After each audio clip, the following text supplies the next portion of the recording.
Namaste and welcome back to Mindful Serenity Yoga, or Waking Up in a Different World. While the dogs are barking in the background because there's another dog in my yard, she's making noises here, I'm going to try to answer a question if I can from the jar. So I have two dogs in here, quite excited to get out there at the other dog. Okay. Oh, there they go. We'll see how this works out. You want to come up, Hirsch? The question is, I often am told to take responsibility for my life. What does that really mean, and why does it bother me so much to hear it? I'm often told to take responsibility for my life. What does that really mean, and why does it bother me so much to hear it? I'm going to set the timer. Good question. And I'm going to shut the door really quickly. Excuse me.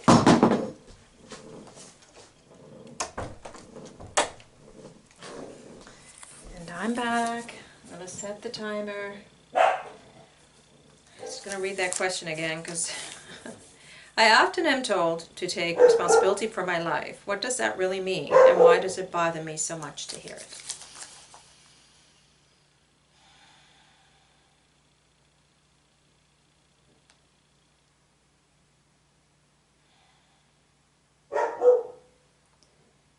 I'll do my best to answer this. This is a really challenging question to answer, a very important question and a great question, but it is challenging and it may require resources much greater than me to answer that. So I'll encourage this person to seek expertise outside of this answer.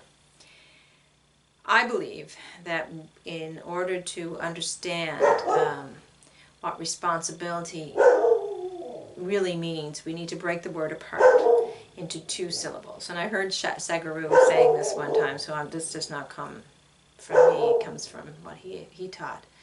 That responsibility has two words to it. It has response and ability. The ability to respond is responsibility. Our ability to respond. And so when we look at that, we say, well, okay, ability means that we always have the choice and the capability of doing something. So as human beings, we always have the ability and the capability of responding to something should we need to, rather than react. And what is response then? Response is the opposite of what most of us tend to do when we are hit with a circumstance, or someone says something to us, or we get an fender bender, or we get walloped with an illness, or someone we love dies, or something. Response really, what we tend to do then is react rather than respond. We tend to activate that external part of us that we identify ourselves as, be it the ego or the pain body, as Eckhart Tolle would refer to it as. This accumulated sense of pain that we've collected over the years that we were living.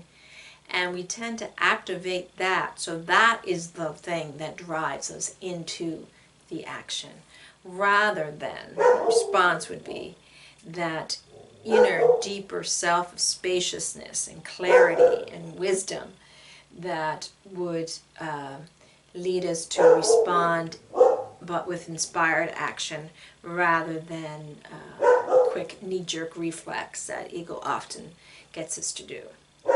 So let's look at an example of that. When you say responsibility for your life, well, if you are unhappy right now, and most people are to some degree unhappy, at least part of the time, if you're unhappy right now, this idea that you are responsible for your life says that you are responsible for your happiness.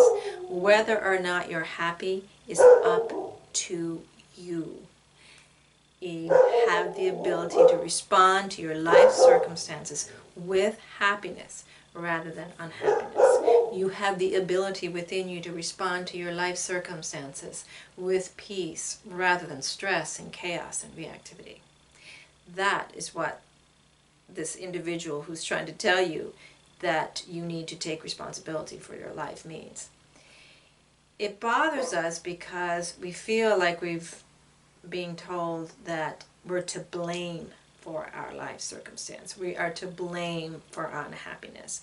And with blame comes guilt. So it can often bother us to hear that because we automatically go into guilt mode or shame mode and feel terrible for what we've done, you know. Oh, my life is a mess because of me. I'm responsible for it. I'm doing this wrong. I'm doing that wrong. I should have done this. I have to do that. And all those things cause a great deal of internal pressure, even above the internal pressure you already have going on. So it's no wonder you feel displeased with hearing that. We all would when we first initially realize that word, because we don't truly understand what the word means. We think of it as a should have and a have to and an oughta, rather than a choice. And again, responsibility, the ability and capability to respond if you choose to. So again, it is your choice. You can stay in victim mode, and if you're not taking responsibility for your life, then you are a victim to life and life circumstance. You have no power, you have no control. You can stay there in that mode, or you can step up to take your capability to respond to an action that will help you, rather than be the victim. Being responsible is the opposite of victimization. It's not about blame, it's not about you being responsible for how your life turns out, nor is being a victim truly about, in reality, about what life does to you that makes you a victim. We either choose to be a victim or we choose to respond to life in a different way. That doesn't mean you're going to change life circumstances. It doesn't mean your life is going to get miraculously better if you do this. It just means that you are stepping up to the plate and ready to swing at whatever life hands you, rather than staying in the dugout, refusing to get out. That happens a lot of times when we blame life or others for where we are. And that's what we have a tendency to do in reactivity mode, right?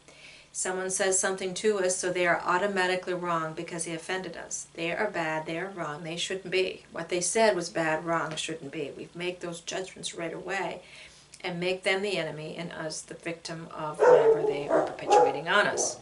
So that small example can be changed around to you saying, you do not have the power, to the individual. I am responsible for my feelings. I am responsible for what I do to what in response to what you said or did. So we can either react and fly off the cuff and go and punch the person in the head, which is not going to solve anything, and that's ego and pain body acting. Or we can step back, take a breath, begin again, look at the circumstances differently, and realize, take the moment to realize that we and we alone are responsible for our feelings and our thoughts and our actions. Okay? No one can make us mad. No one can make us sad. No one can make us happy. We are responsible for those feelings. It is an inner game, not an outer game. And when we start to take responsibility for our own lives by realizing that we are responsible for our emotional experiences and therefore our life experiences, we stop blaming and projecting outward onto the individuals and circumstances around us as if they were to blame. And we start taking the responsibility, which equates to taking our own power back. We become empowered responsibility, not disempowered. So when we initially hear that word or that suggestion from someone to take responsibility for our lives, it will trigger an ego reaction in us. Like, how dare they say that? They don't know what I got going on. They don't know what happened to me. They don't know how I feel. Da da da da da. They don't know how powerless I am and what this person did or what that thing did. That's what triggers, and we want to stay in victim mode because it's familiar and comfortable, and it releases us from the need to do anything, right? To take those first hard steps towards responsibility, towards changing our lives. Sometimes it's easier to be stuck in the familiar than it is to take steps away from the familiar to change our lives. But as soon as we recognize that we are responsible for our lives, because we're responsible for our inner lives, our feelings, our actions, our choices, then we take those steps away from victimhood and away from that disempowering experience, we were in a big stuff, and we start changing our lives for the better. Until we recognize our own responsibilities in our lives, we will continue to blame outside sources and outside experiences, giving them the power over our lives, giving them the power over our internal experiences, when that's not the case at all. And that's all reactivity, when we project outward and blame others and, fly off the handle in certain situations. That's all reactivity. That's not responding. And we all have the ability to respond rather than react when we develop this awareness of how our inner lives are ours to own and ours to change. We stop blaming, we stop condemning, we stop projecting, and we simply say, I feel this way, instead of you made me feel this way, or this is why I feel it. I simply feel upset. I simply feel sad. I simply feel angry. And sure, there is reasons why, that the variables that come in that help us to feel that way. But we alone are responsible for our inner lives. That includes our emotions, our thoughts, and the decisions and choices that we make.